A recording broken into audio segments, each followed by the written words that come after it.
మీరు 6 సార్లు గెలవగలరని అడిగారు. అయ్యా కాకాని గోవర్ధన్ గారు, ప్రసన్న కుమార్ రెడ్డి గారు గెలిచిన 6 సార్లలో 4 సార్లు తెలుగుదేశం పార్టీ అభ్యర్థి అయ్యా. ఆయన వైకాపా నుంచి నిలబెట్టింది 2 సార్లు గెలిచాడు. 4 సార్లు తెలుగుదేశం పార్టీ గెలిపించింది.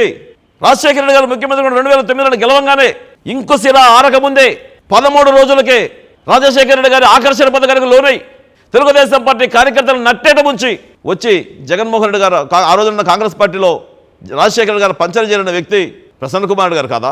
ఒక్కసారి మంత్రి పదవి ఇచ్చి 4 సార్లు గెలిపించినటువంటి తెలుగుదేశం పార్టీని నిట్ట నిలవడా ముంచి ఏదో పార్టీలో జరిగినటువంటి ఈ ప్రసన్న కుమార్ రెడ్డికి చెప్పాయా ముందు నువ్వు రాజకీయ పక్ష గురించి? నీ పక్కన కూర్చున్న ప్రసన్న కుమార్ రెడ్డికి ముందు రాజకీయ పక్ష గురించి నేర్పించు.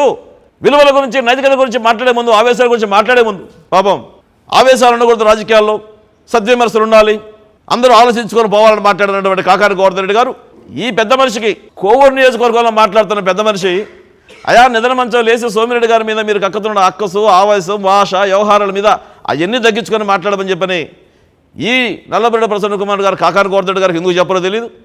రాజశేఖర రెడ్డి గారి నుంచి చంద్రబాబు నాయుడు గారి గురించి, నారా లోకేష్ గారి దగ్గర నుంచి ఈనాడు ప్రశాంత్ రెడ్డి గారి దాకా నిరంతరం ఆవేశంతో మాట్లాడినటువంటి ప్రసన్న కుమార్ రెడ్డి గారు భాష మార్చుకోమని చెప్పని ఈ గోవర్ధన్ రెడ్డి గారు ఈ పెద్ద మనిషి ఎందుకు చెప్పదో తెలియదు.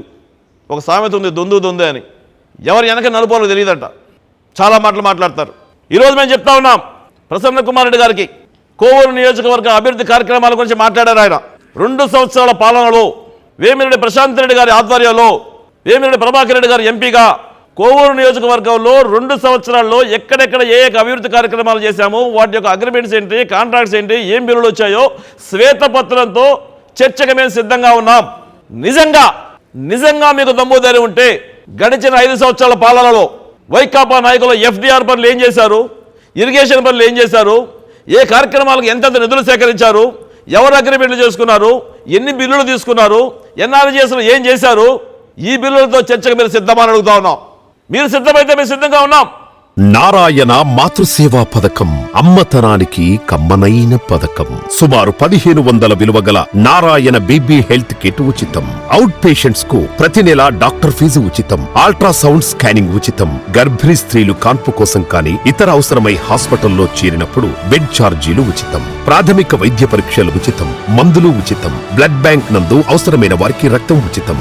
5 నుండి 9 నెలల గర్భిణీలకు ప్రతి నెల చెకప్ సమయంలో ఉచిత డ్రై ఫ్రూట్ బాక్స్ మరియు వేరుశెనగ చిక్కీలు ఉచితంగా ఇవ్వబడును. బిడ్డ పోషణ నిమిత్తం తల్లికి 3000 రూపాయల నగదు అందించబడును. కాన్పు కోసం అంబులెన్స్ ఉచిత పికప్ సదుపాయం కలదు. నెల్లూరు నగర పరిధిలో నారాయణ మాతృసేవా పథకం, నెల్లూరు.